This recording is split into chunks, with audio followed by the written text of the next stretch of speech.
Calculating corporate tax liabilities for a taxable person's first tax period. Importance of opening and closing balance sheets.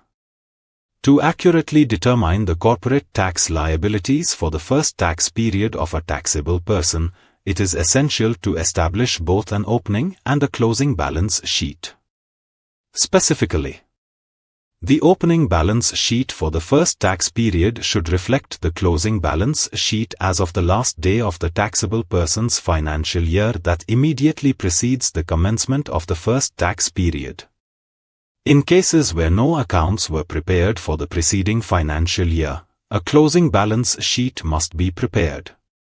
This must adhere to an appropriate accounting standard applicable to the taxable person, regardless of whether they use the cash basis of accounting or the accrual basis of accounting.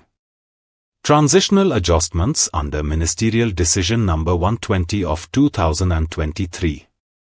Ministerial Decision No. 120 of 2023 outlines adjustments that a taxable person may elect to make in connection with intangible assets, immovable property, financial assets and financial liabilities.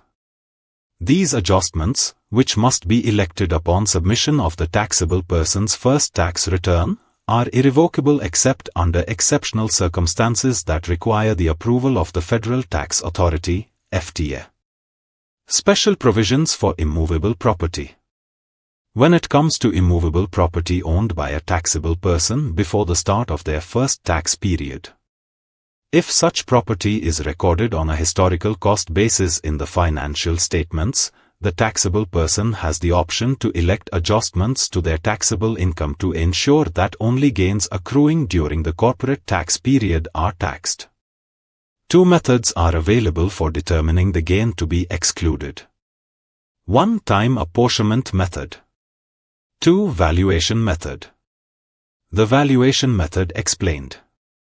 The valuation method enables the taxable person to exclude any gain that would have arisen at the start of their first tax period had the immovable property been disposed of at market value, with the cost of the immovable property set as the higher of its original cost or net book value.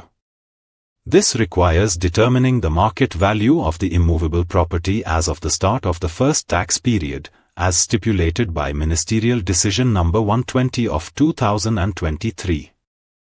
The time apportionment method explained.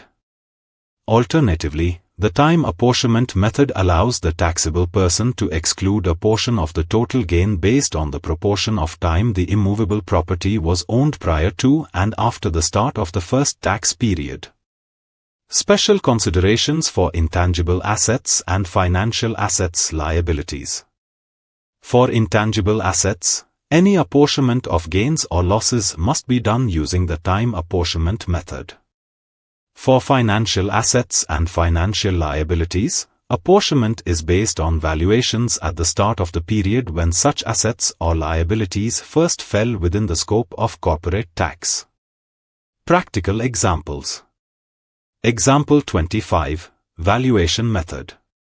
Scenario: prior to their first tax period, S LLC acquired a financial asset from W LLC. The asset was recorded at AED 70,000 on a historical cost basis in S LLC's financial statements.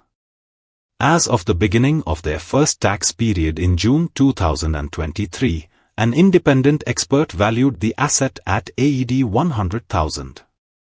Election: when filing their first tax return, S LLC elected to adjust taxable income for gains or losses on all financial assets and liabilities owned before the first tax period. Outcome: in 2025, S LLC sold the asset for AED 120,000.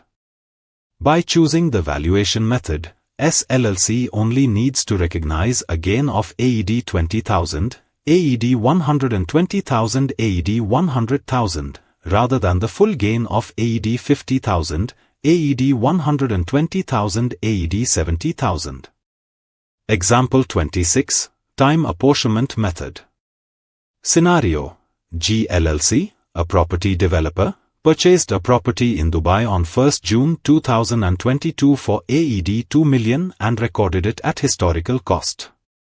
Election. In its first tax return for the tax period ending 31 May 2024, GLLC elected to use the time apportionment method for gain calculations on this property.